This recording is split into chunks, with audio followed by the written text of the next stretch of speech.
I'm E.G. Marshall. You're just in time to join me for an adventure in suspense and terror. The most heart-stopping terror of all. Not the terror of the eccentric, the grotesque, or bizarre, but the chilling terror that slowly emerges when one discovers that all the standards, the laws, the customs that have so naturally governed our existence have suddenly been revoked or repealed and no longer apply. Gone are the familiar, the everyday usages which regulated life in a comfortable, predictable flow.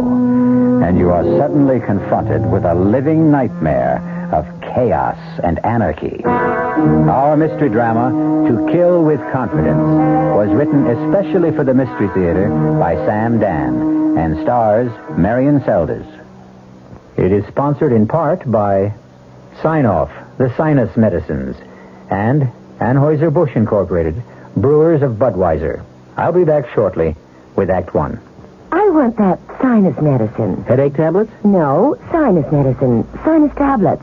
Helps the headache and the pressure. Oh, you mean sign-off. Exactly. Headache pain is one thing. A sinus headache is something else. Sometimes your whole face can seem to throb with pain. You want relief. Take Sign-Off tablets. Sineoff. The sinus medicine that gives you a full dose of pure aspirin plus a sinus drainer. Sign-Off. The sinus medicine that helps relieve sinus pain while you drain. And Sign-Off doesn't stop there. Have you tried Sign-Off Sinus Spray, the fastest known form of sinus congestion relief? It works in seconds. That's Sign-Off Sinus Spray. When sinus flares up, use Sign-Off tablets and spray, only as directed. Sineoff. Sign-Off. Exactly. Sign-Off, the sinus medicines in the bright red box.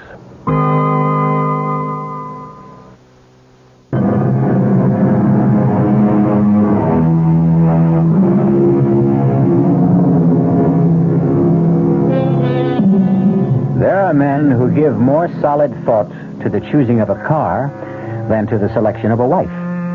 There are girls who will take more time and care in deciding on a fall outfit than in picking a husband.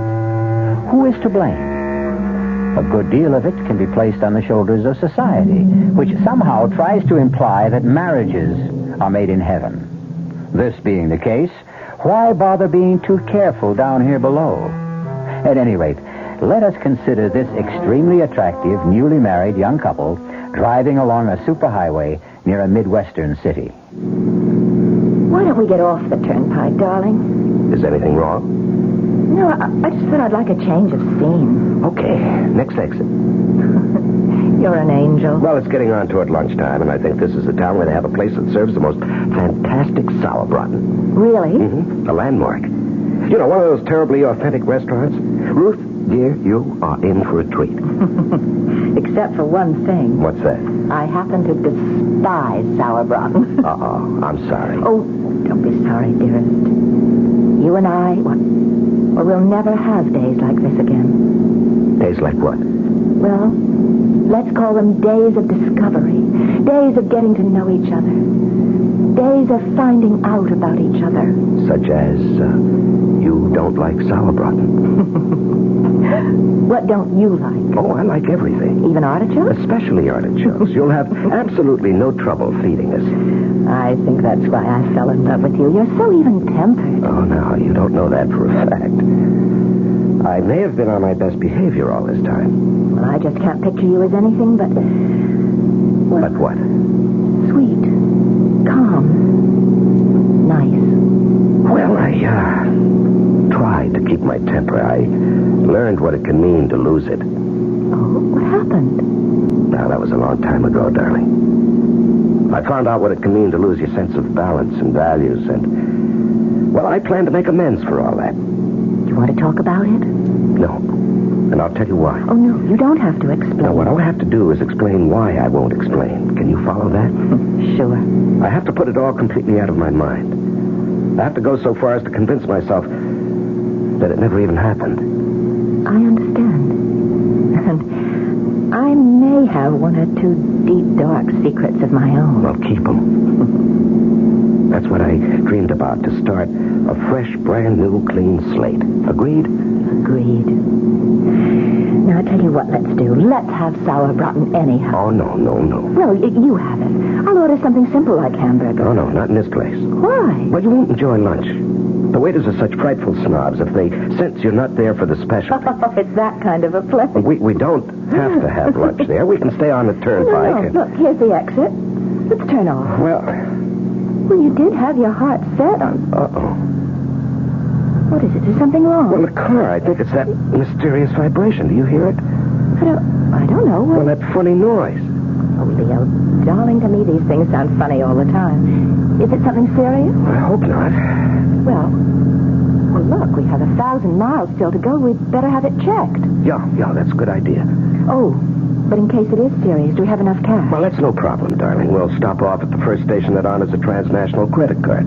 But I thought the card's only good for gasoline. No, all repairs, too. Oh, look, just up ahead, there's a big blue transnational sign that says Frank's Quality Service. Let's pull in and have the motor checked.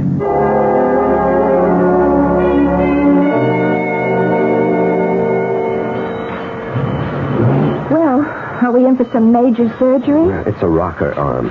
Well, what does that mean? Well, it means more labor than anything else, and he's short-handed. In other words? In other words, it'll take some time, darling. Well, does that fit in with our plans? We did intend to have some lunch. We could do that, darling, except, What is it? Well, you remember I told you what happened to me last time I needed emergency repairs? Well, that decided me. When you're having work done in a strange town, a place you don't know, you really should stick around, keep an eye on it. That's right, of course. Well, I know it'll be a bore for you. Well, I could shop. Could you? Your birthday's the day after tomorrow. I'd love an hour or so. I'll look for something and I'll be able to surprise you. Well, that's a great idea. Now, what's this fellow's name? Oh, yes, Frank. Say, Frank. Oh, yes, sir. Oh, Mr. Renard. Yeah, what can I do for you? You've got about an hour on my car? Oh, say an hour and a half and be safe. Well, my wife would like to do a little shopping. Well, you're in luck. We got us a shopping center just 3 blocks from here. It's called the Golden Mall. The Golden Mall? Yeah. They got the top stores there. All the big ones from New York, Chicago. How do I get there? Oh, it's just 3 blocks up. See that traffic light? Yeah. You turn left, go 1 block. There it is. The Golden Mall. Well, thank you. She'll come back loaded with packages. You won't thank me.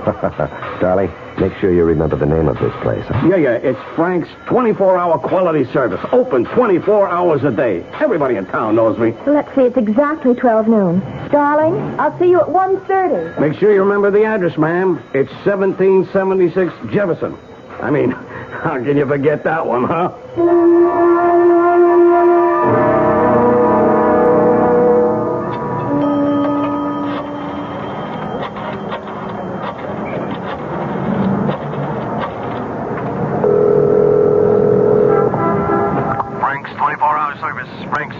Oh, is Mr. Renard there? He should be having his car fixed. Mr. Renard? Oh, yeah, sure thing. Hold on, huh? Mr. Renard! Hello? Leo, darling. Oh, for a moment, What is it, darling? nothing, dear, nothing at all. Must have been something. Yes, I just, couldn't imagine who'd be calling me here. Is everything okay? No. Well, darling, what's wrong? I miss you, that's all. You realize we've been separated for almost 45 minutes? Oh, Do you miss me? terribly. All right. I just called you up to keep the record clear. Will he be finished on schedule? Looks that way, about another half to 3/4 of an hour. All right, I'll be there 1:30 on the dot. I don't like these long separations. Neither do I. Goodbye, darling. Bye.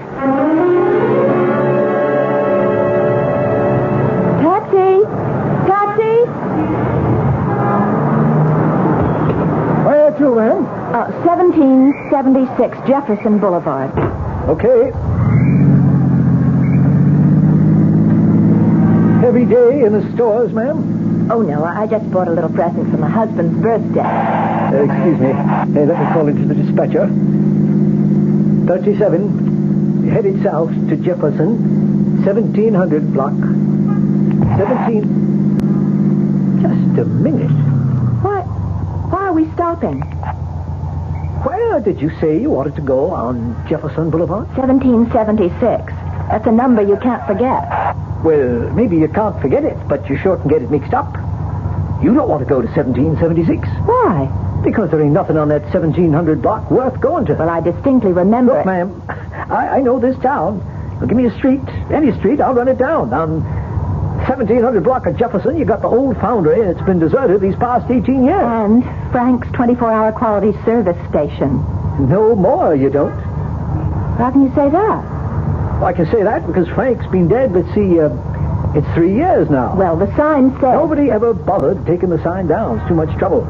That part of town, you can write it off. Well, I spoke to Frank this morning. No, lady, you didn't speak to Frank. Believe me, nobody's spoken to Frank in 3 years. Well, maybe he's St. Peter. Although I don't think Frank would have gone up there. My husband is having his car fixed at Frank's right now. Yeah? So would you please take me to 1776 Jefferson Boulevard? But, ma'am... Now, shall I call a policeman or shall I hail another cab?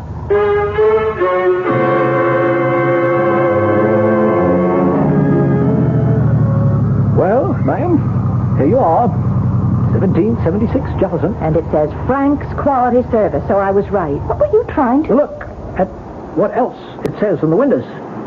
Those big signs. This property for sale. No. Look, ma'am, the place is empty. It's been empty since Frank died. But it can't be. We were high school pals, Frank and I. Look, I was here just this morning. I was here. I remember going to Frank's wake. We drove in, and those signs weren't up there. There were cars parked and men working in there, And we went to the funeral. He told Leo, my husband, he told Leo that the rocker arm needed fixing. Ma'am, are you sure you want this place? My husband. I left my husband here. No, ma'am, I'm afraid you didn't leave anything or anybody. Leo is in there, in that garage. Where are you going? Can't you see it's locked? It's been locked for 3 years. There's nobody in there. I'm telling you, there's nobody in there. What happened to my husband? What did they do to my husband? Now, calm down, ma'am. Think. Are you sure this is the same? I'm sure. I know. Don't you try to talk me out of it. I know. I was here exactly 1.5 hours ago. I was here. This place was open. This service station was operating, and there was a man here, Frank. How do you know his name was Frank? Because the name was written on his shirt. Look, ma'am, I don't know what's going on. My husband. I want my husband. Now, what happened to him? Ma'am, try to hold on to yourself. Don't pass out, please. Don't faint on me. I wouldn't know what to do. Here, let me help you back to the cab. Leo, what did they do to me? Oh, no. 37. Come in, quit fooling, answer me. This is 37. Get me some cops. Get an ambulance. Get everybody over to 1776 Jefferson on the double, huh?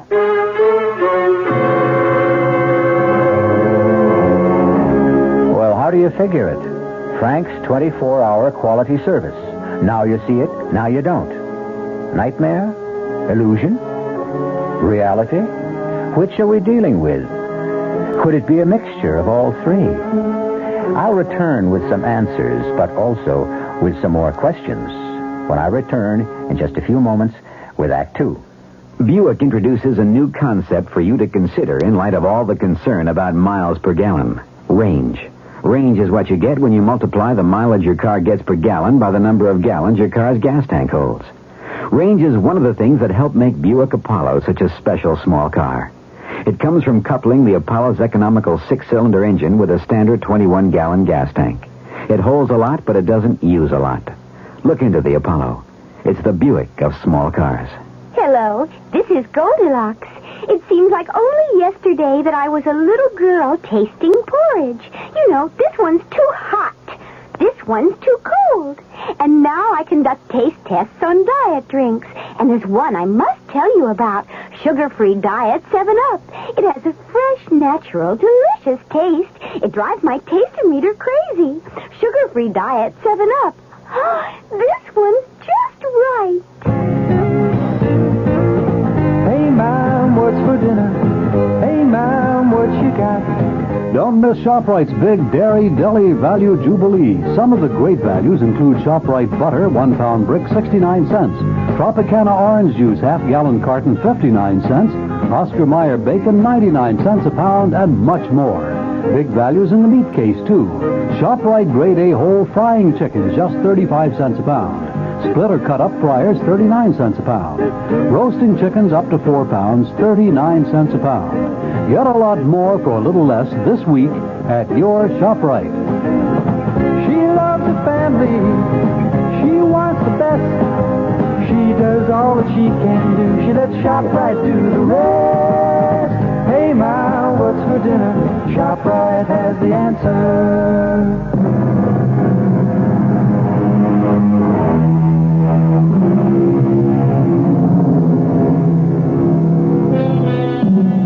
Why don't you do some shopping while I'm having the car checked? Asks newlywed Leo Renard of his wife Ruth. Reasonable enough. And so, when her shopping is finished, Ruth returns to discover that the car is gone. Leo has disappeared, and the service station has been closed these past 3 years. And you insist you actually were at that particular service station, Mrs. Renard? Doctor, I know you're trying to be helpful, but we aren't going to get anywhere. Why do you say that? Well, to begin with, we have a severe difference of opinion. But you... Wait, please, let me finish. You think I'm crazy. That isn't true. Well, you have a medical term for it, I'm sure. Something to take the sharp, rough edge off it. But at this point, according to you, I'm not behaving normally. Now, does that state the case? Well, look at it rationally. Which, according to you, I'm not doing now. That service station has been closed for 3 years. The man who owned it and ran it has been dead all this time. Then how do you account for the fact that my husband and I were there this morning? Would you agree to submit to some tests, Mrs. Renard? I'll agree to anything at this point. I'll agree to anything that will convince you that I am as sane as you are. And once we establish that, and you start believing me, then perhaps we can find out what happened to Leo.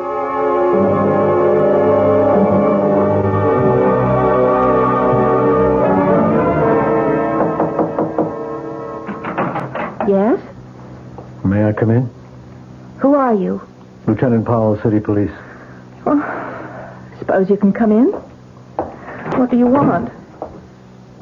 I want to help you.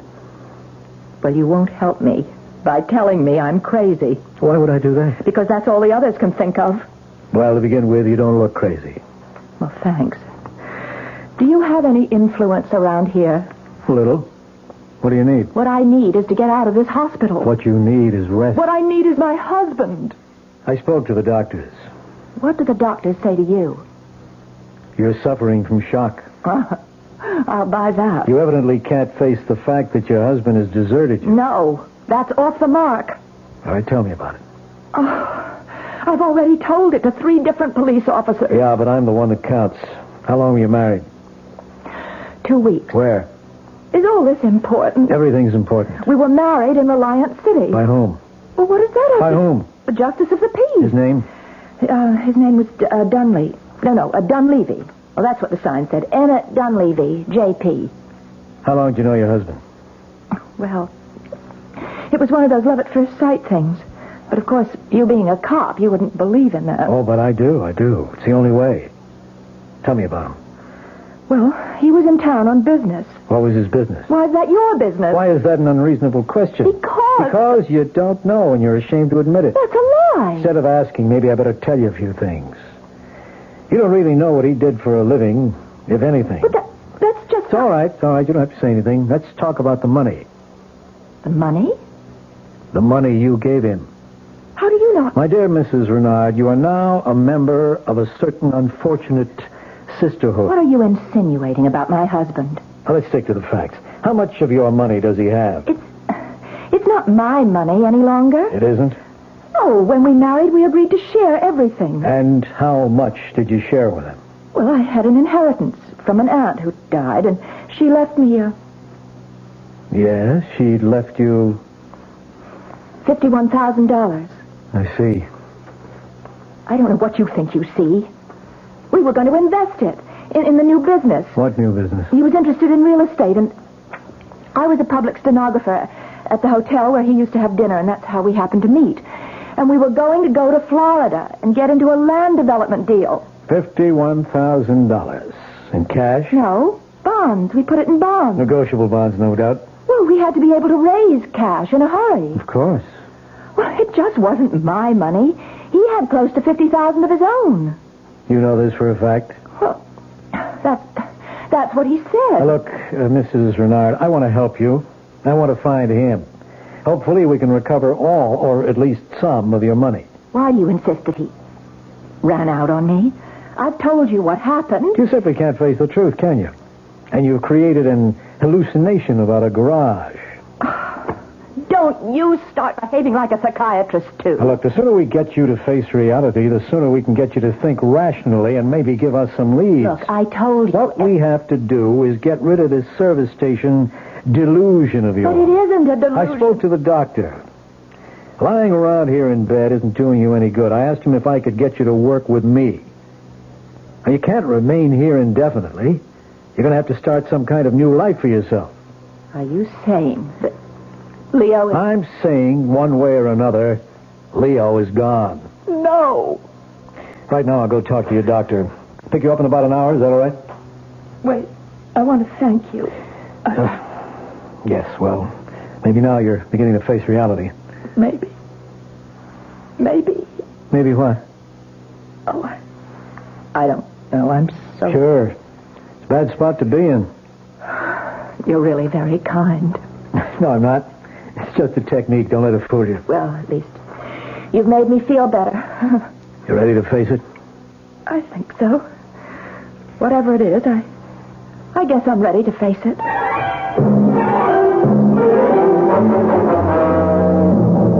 You wanted to see what Mrs. Renard was carrying when she was brought here, Lieutenant? It's important, Doctor. Well, we're about to give her things back since we're releasing her. Just her clothes. That's not important. Her handbag. And this package. It's from Milady's. Well, that's the most exclusive women's shop this side of New York. I suppose she believed in treating herself right. Why not? It was her money.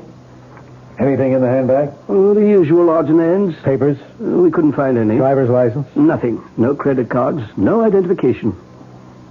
Oh, now, that doesn't sound right. Well, she said she was going off just briefly to shop, and she didn't want to be loaded down with a big handbag. So she just took her small purse with some money and makeup, left everything else in the car. There is this snapshot. Must be Leo. He'd have to be Leo. You know something? He looks familiar.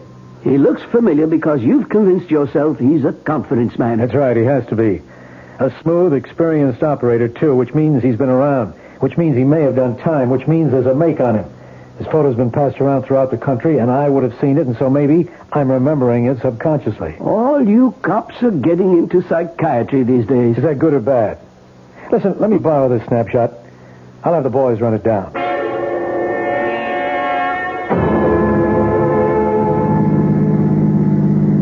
Yes, Lieutenant, I've decided. I've called a hotel. I'll take a place there, and when my money runs out, which will be pretty soon, I can find a job. I intend to stay here until... Until what? Until I find Leo, or learn what happened to Leo. Now, you say you were married by a justice of the peace in Reliance City. That's right, and I'll never forget the man's name, Emmett Dunleavy. That's what the sign said in front of his house. Who recommended him? I mean, how did you know to go to him? Well, we got our license, and we were driving along, and we saw the sign. Who was driving? Leo. Go on. Well, that was it. We went inside, and we were married. I don't think so. What do you mean you don't think so, Lieutenant? What would you know about it? All I'm saying, I don't think you were married. Now, just a minute. The ceremony was performed... We checked the city hall in Reliance City, and there's no record of your marriage. But there has to be. Ruth Olson to Leo Renard. No record of anyone named Renard getting married to anyone at all. What are you trying to do to me? And there's no justice of the peace named Emmett Dunleavy in Reliance City either. But that was his name. The sign distinctly said that his name... Look, I know it's hard to face so many disagreeable facts all at once, but there's no help for it. Oh, I know what you think. You think Leo is a confidence man who was out to swindle me. I'm going by what appear to be the facts in the case. I'm going by experience. Well, I wouldn't fight you except... Except that you love him. Well, love doesn't make you blind. It's just... Well, One fact I simply cannot account for. Yeah? No matter what anyone says, Leo and I stopped at that service station. No matter what anyone says, it was open for business. No matter what anyone says, there was a man named Frank, and he said he'd fix the car in an hour and a half, and that I'd have time to go shopping. Well, here we are. As you can see, closed, deserted. For rent sign on the window. Face it, Ruth, face it. But it was real. So real. Transnational gas pumps, okay? I called their office. They told me. Hasn't been a delivery here in 3 years since they canceled the franchise because the owner, Frank Walker, had died. But it was real. It was real. Now think, Ruth. What did happen? I just don't know. Oh, God, Lieutenant, am I losing my mind?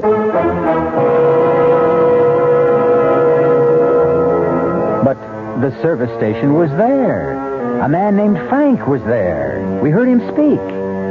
Or did we? Did the conversation actually take place at 1776 Jefferson Boulevard? Or was it all taking place in the mind of Ruth Renard, whose last name may not even be Renard, since there's no record of her marriage either? I'll be back shortly with Act 3.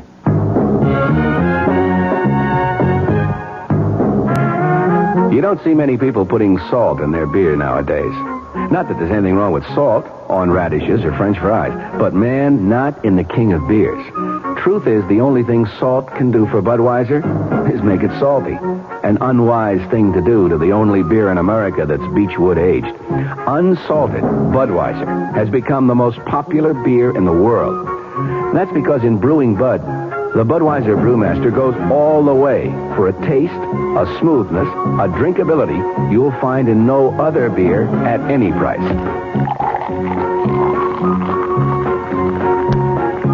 And something else you can take without a grain of salt. The fact that when you say Budweiser, you've said it all. Anheuser-Busch, St. Louis.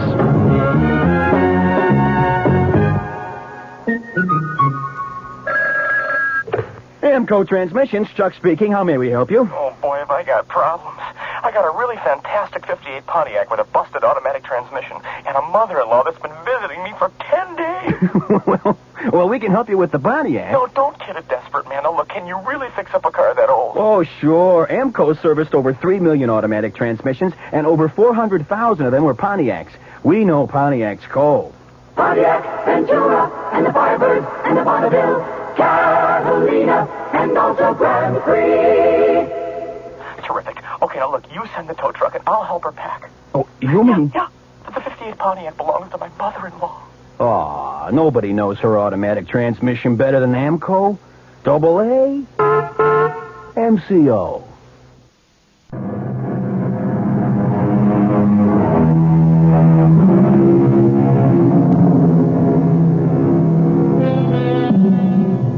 She still insists she left her car there to be fixed under the watchful eye of her husband.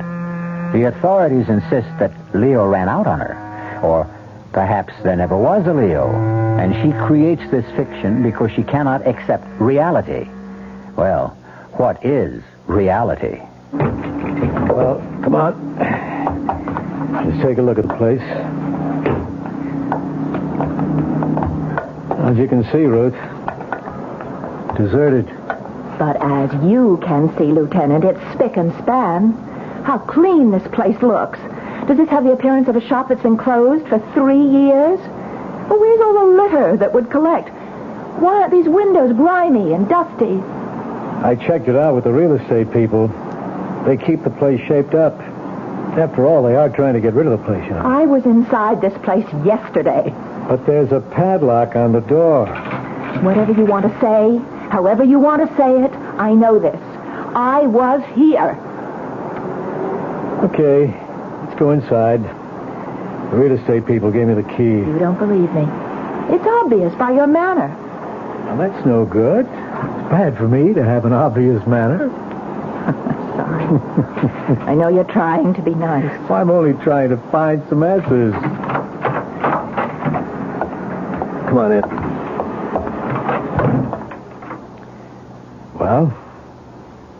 Does it look familiar? This only makes me more certain.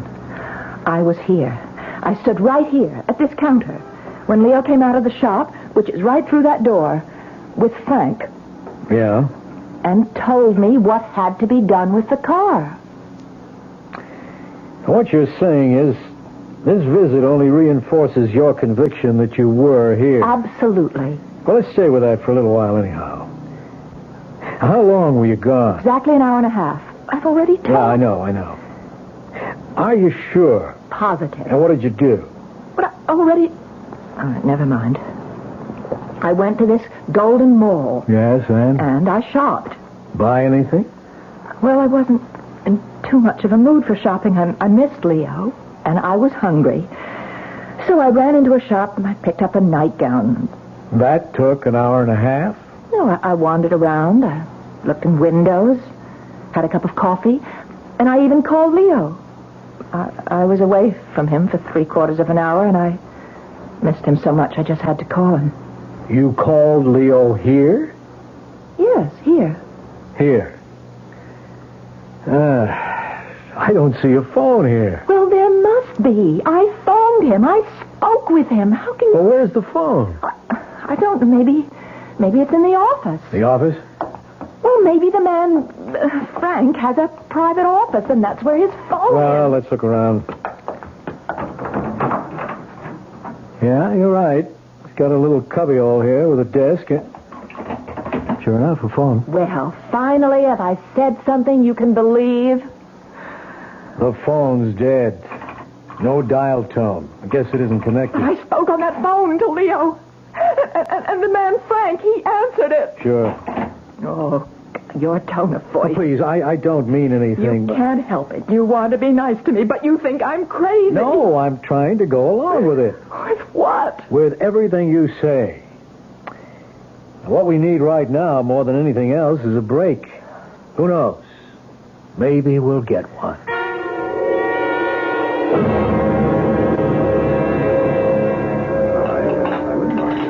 Kind of you to take me to dinner. It's a line of duty. I can even put it on my expense account. You said that you had an important development. I think we do. Well, can you tell me? We think we know who Leo is. What do you mean? You know who he is. His real name is Wallace, Leo Wallace. That's impossible. Better let me finish. But Listen, we had his picture. Where? How? And how could you get his picture? It was in your handbag. Oh. I ran it through the routine, and there's a very strong likeness to a Leo Wallace. A very skillful confidence man. Oh. Now, Leo had turned in a very big score. He'd flim-flammed some old gent out of about $1.5 million. Well, I don't believe it. Maybe you'd better hear it first. He denied it. The jury voted against him. He got a minimum of 10 years, but there was an appeal. And just a few months ago, they found some irregularities in the trial, and he was freed. Oh. Now, about the money. The money? The money he's supposed to have stolen. Oh. If he did steal it, he has it hidden somewhere. So you see, there's a motive on someone's part to get him and get at the money. I never dreamed that Leo could... Yeah, well, as I say, we can't prove it. All we know is that your Leo's picture looks like this Leo Wallace. Then I don't have to be crazy. This could have all been just a plot, don't you see? You thought Leo was out to steal my money, and as it turns out, there were people after Leo. They could have arranged the whole service station setup. Well, it's not impossible. Well, then can't you do something? How he could have arrived at this service station is something I'll get to later. The fact is, he did go there.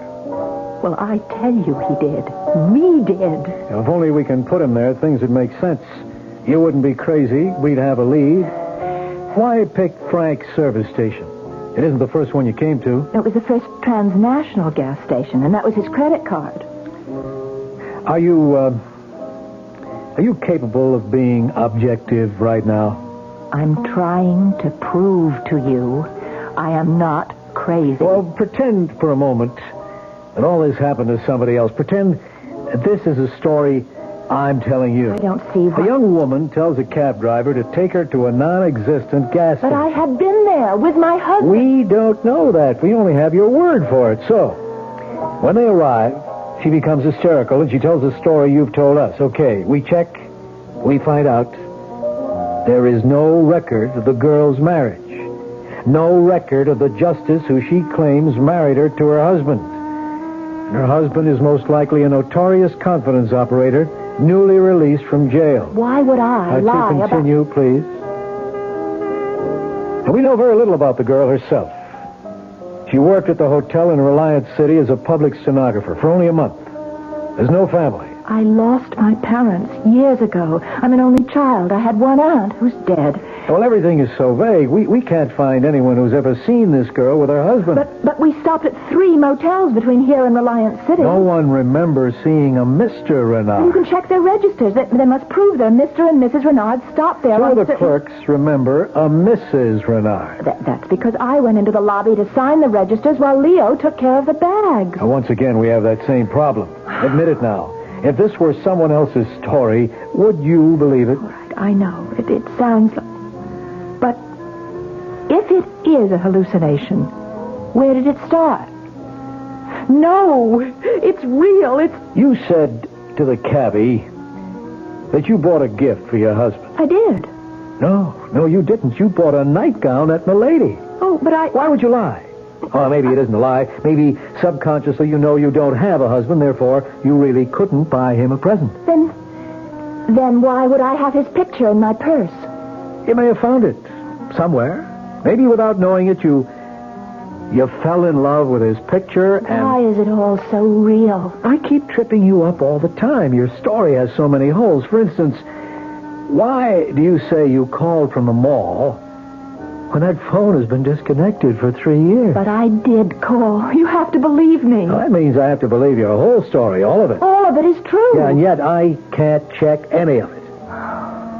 Wait a minute. There's one part I can check. And if you're telling me the truth about that one little part, then the whole story could make sense. What is that part? No, I don't want to get your hopes up. I'll see you at the hotel. Oh, but I'd like to know. Well, there isn't very much I can do about it till the morning anyhow.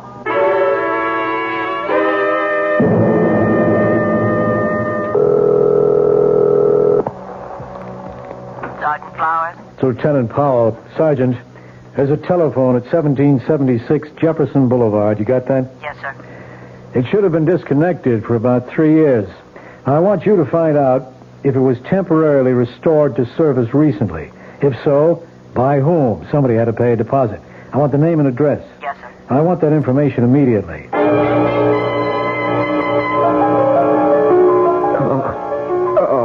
Okay, Leo, take a little drink. That's good. It'll make you feel better. There you are. Now, you gonna be sensible? You can drop dead.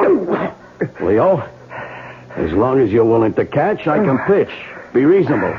I don't want all the money. I don't care if you kill me. It can come to that. Now, look, the old guy's dead. You can't give it back to him anymore. He has a family. And every one of them a millionaire. Leo, why should the rich always get richer? I seen crooks like you go soft. Start to worry about right and wrong. Believe me, it don't last. It wears off. I'm only trying to save you from yourself. You punk, I should have recognized you at that gas station. Hey, wasn't it a great wig and a mustache? I look good in it, huh? Leo, back in the jailhouse, I protected you against all those dudes who wanted to shake the secret out of you. I saved your life. You promised me my peace. I'm entitled. I'm entitled. I'll kill you. You punk. You're at the end of the line. You blew it. You blew it. You'll kill me for nothing, and this time they'll send you up for life. Never. You think I'm not going to kill you if you don't lead us to the door. That's wrong. I'll kill you. Go ahead, punk. Go ahead. Please, Leo, don't make me do it. Get him one more time, punk, and I'll blow your head off. Hey, what? Keep your hands up high where I can see him. That's good. Bill, Eddie, hustle this one down to headquarters. You sucker. We could have been rich. We could have been rich. What do you get out of it this way? So, you're Leo. You all right? Yeah. Takes more than a punk like him. Let me get you untied. I guess she was telling the truth all this time, huh? Can you stand? Yeah, I'm okay. You're quite a guy, Leo. I have to go to headquarters to book him. I'll need you, too. Sure. I know you want to see Ruth. Why don't I drop you off at her hotel? You'll want to be alone for a while. Yeah, thanks. You can both come down later. There's no hurry.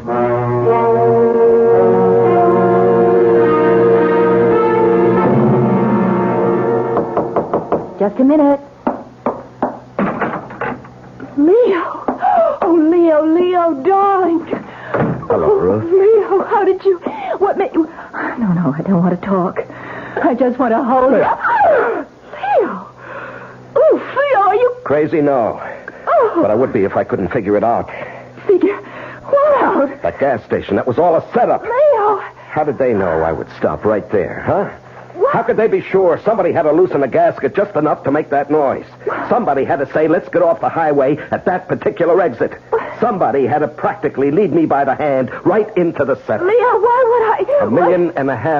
That's a big enough. Leo, I love you. Oh, sure. How can you even think And that it's the right way to do it, too. I disappear. You become the poor, distraught, deserted wife. The mobsters figure you've been double-crossed, too. The heat's off you forever. Leo, how can I convince you? What can I say? It's a great plan, baby. Even the phone call, that little cubbyhole office. The only place in the station that isn't open to view from the street. The only place where it's safe to jump me. That's why you installed the phone. Get me out of sight, distract me. Leo, please. But the punk blew it. He gave his right name to the phone company, his correct address. So they were able to check him out. The punk wanted to save a $30 deposit. For $30. He blew his shot at $1.5 million. Leo, I swear He always to was you. a punk. And now for you, baby. Leo. Why are you looking at me like that? I think I'm going to kill you. Leo, it's all in your mind. Oh, sure. I swear I had nothing to do with it. I love you. I love you. Let me prove it. Wait, here. Look, that's my purse on the night table. See? In the purse there's a .22 caliber revolver. You look inside it. All right. You'll find it. Now, if you really think I'm guilty, go ahead and kill me. We'll shoot. Kill me. What are you waiting for? You see, you can't do it. You love me. You can't do it. You love Leo, me. don't be crazy. Lieutenant Powell, Leo's gone crazy. Just stay where you are, pal. Just stay there. Leo, what are you going to do? Are you out of your mind?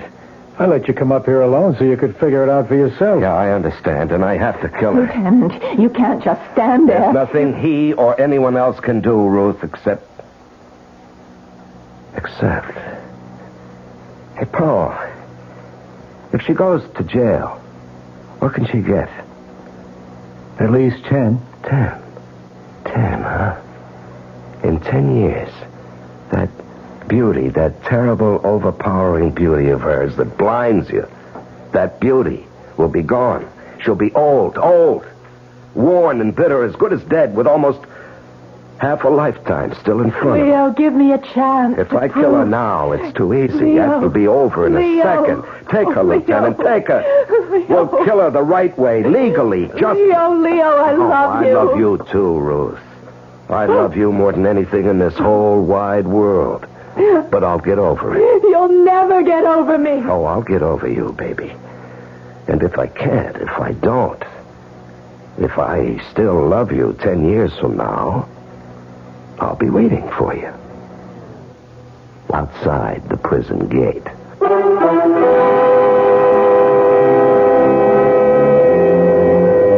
Did Leo get over Ruth?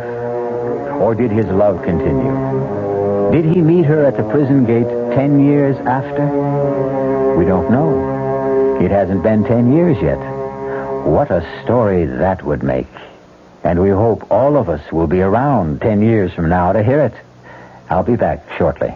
And now, another story of the ball and chain, as Kellogg's Special K presents The Library. Welcome to the public library. May I help you, sir? Yes, I'd like to check out... Famous Laundromats of the World by Audrey Schnorbart. Sir, excuse me, but isn't that ball and chain you're wearing just like the ones they use in the Kellogg's Special K commercial? This ball and chain... Yes, that one. How are you going to get rid of it? Well, lots of good exercises, and by eating smart at every meal, starting with the Special K breakfast. Don't you have to watch your calories? Yes, and the Special K breakfast is less than 240 calories. Less than 240 calories? Right. A 1 ounce bowl of high-protein Special K, 4 ounces of skim milk, tomato juice, and coffee. It's really tasty, and it's going to help me get rid of this ball and chain. I'd say it's long overdue, get it? Your happy ending could begin with the Special K breakfast from Kellogg's. You've been hearing some pretty lavish claims recently about miles per gallon. We'd like you to consider something equally important, and that's range. Range is the miles per gallon multiplied by the number of gallons your car's tank holds. Range is what makes the Buick Apollo such a special small car. It comes from coupling the Apollo's economical 6-cylinder engine with a standard 21-gallon tank. It holds a lot, but it doesn't use a lot. Look into the Apollo. It's the Buick of small cars. Hi, Ms. Goldilocks here. Professionally taste-testing diet drinks can be very difficult, but I've just had to bear with it. Then I found sugar-free Diet 7-Up. It doesn't taste like other diet drinks. It's fresh, light, natural, delicious. Sugar-free Diet 7-Up tastes so good that I've taste-tested it hundreds of times, and each time I've given it my seal of approval. Yes, this one's just right. Now, this word from the New York Graphic Society. Midnight in the cemetery. The casket lid lifts slowly, and a tall creature with glowing eyes rises from the coffin. From time immemorial, man has been frightened and fascinated by the night-roaming, blood-sucking creature. A captivating new book, A Clutch of Vampires, now presents the very best tales from both history and literature. Spanning 2,000 years, it is the most diversified, enthralling collection of vampirana ever published. A Clutch of Vampires by Raymond McNally. Our cast included Marian Seldes, George Petrie, Larry Haines, and Gil Mack. The entire production was under the direction of Himan Brown. Radio Mystery Theater was sponsored in part by Buick Motor Division, the Kellogg Company, makers of Kellogg's Special K cereal, and new sugar-free Diet 7-Up. This is E.G. Marshall inviting you to return to our Mystery Theater for another adventure in the macabre. Until next time, pleasant dreams.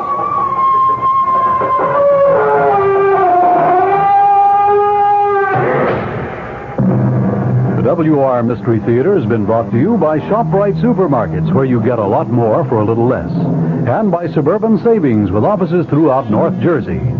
The preceding Mystery Theater program is furnished by the CBS Radio Network. This is WR New York and RKO General Station. I'm Fulton Lewis in the Mutual Broadcasting System studios in Washington, D.C. Now, my commentary. A team of White House advance men left for the Middle East today in preparation for a trip by President Nixon. The announcement of the formal itinerary for the president is expected to be made by the White House tomorrow. The advance team, numbering more than a dozen and including experts in such fields as communications, security, and protocol, is going to visit each of the half dozen or so countries that the president is expected to tour. Officials said that the White House is preparing to make a formal announcement tomorrow regarding the president's intention to become the first American president ever to make an extensive tour of the Middle East. His trip's expected to begin next week and last 7 to 10 days, with stopovers in Israel, Egypt, Saudi Arabia, and perhaps such countries as Jordan, Syria, and Iran. The president is scheduled to return to the United States before making a second separate trip to the Soviet Union for summit talks with Kremlin leaders beginning June 27th. In Cairo, sources said that the Nile Hilton Hotel was alerted today to reserve 8 floors or some 320 rooms for the president's visit to Egypt. The alert mentioned starting dates of June 9th or 10th and said that the rooms were to be held for 3 days. There was no immediate comment from either the U.S. Embassy or the Egyptian government regarding those reports. The Cairo press, meanwhile, reported that a special meeting was to be held there on Monday to discuss presidential security during the visit. Here on the home front, the White House continued today its refusal to pledge that President Nixon may abide by a Supreme Court ruling in the Watergate subpoena controversy. Deputy Press Secretary Gerald Warren replied to a barrage of news briefing questions on the matter by saying anything I would say would be irresponsible. He referred to statements by the president's chief Watergate lawyer, James St. Clair, that he is confident that the Supreme Court will sustain the president's position. The presidential spokesman said that the White House would file briefs and make its arguments, but when he was pressed repeatedly on whether the president would abide by a court decision, Warren said, "I'm not going to speculate one way or the other." In the meantime, former presidential aide Charles Colson entered a plea of guilty today to leading an attempt in 1971 to influence the outcome of the Daniel Ellsberg trial. His bargain plea to the new single-count criminal information brought by the special prosecutor's office was met with assurances that the grand jury indictments against him in 2 separate cases would be dropped. U.S. District Court Judge Gerhard Gesell set sentencing for June 21st. That's 4 days after Colson and 4 other defendants were tentatively scheduled to go on trial in Gesell's court for the formal break-in at the office of Daniel Ellsberg, psychiatrist in Los Angeles. Governor Daniel Evans of Washington told his fellow governors in Seattle today that it has been the states rather than the federal government which have risen to the problems of the new Watergate era. He said in a number of current issues, including government ethics, campaign finance reform, consumer protection, and no-fault insurance, the record of many of the states has been one of decisive action in contrast to that of inaction on the part of the national government. Keynoting the National Governors Conference, Evans hit again on a theme that he had set in a Sunday news conference in which he said the states have quite clearly taken national leadership in cleaning up government. Evans said in his speech today, "It has been the states who have responded most fully to the problems of the day. This has been a response not in terms of empty rhetoric without action or visionary promises without dollars. It has been a response which has required executive and legislative courage, sound fiscal management, plus a willingness both to listen and to act. It has required the states who do not have the luxury of the national government to increase the money supply or to engage in deficit spending, to increase their budgets and to raise the necessary taxes to meet the requirements of the people." Evans then called on the governors to increase their initiative and play a stronger role in the creation of federal policy and federal programs. He said, "The states, and most specifically the governors, must seize the initiative and submit their own proposals to the Congress rather than passively wait to give reaction to federal proposals." Although Evans never mentioned Watergate by name, he did make several references to problems of ethics and failure of the federal government to address the practical problems that are facing the nation. Governor Evans is the outgoing president of the National Governors Association. He called the present situation a time of citizen bewilderment and dismay over its political system. Modern national goals, he added, are desperately needed. Let the states and their governors now step forward. With serious national questions of the balance of power between the legislative and executive branches, a reordering of our federal system should be of high priority. No greater weapon exists against an unwarranted concentration of power in one branch of the federal government than to completely redistribute power and initiate back to capable and receptive state and local governments. His speech marked the formal opening of a 3-day meeting devoted to discussion of such current issues as federal-state relations, ethics in government, and health care. In London today, the British government said that it's not going to withdraw its army from Northern Ireland. It warned that retreat would bring a large-scale bloodbath between Protestants and Roman Catholics in that province. Britain's administrator for Northern Ireland coupled his warning with a prediction that communal strife and violence could also erupt in other parts of Britain if the troops do pull out. A new and different type of Protestant nationalism, a working-class nationalism, has arisen in the province, he told the House of Commons. He said that it had the backing of industrialists, farmers, and even civil servants. He said that the Protestants had amassed big stocks of arms, some of which had been financed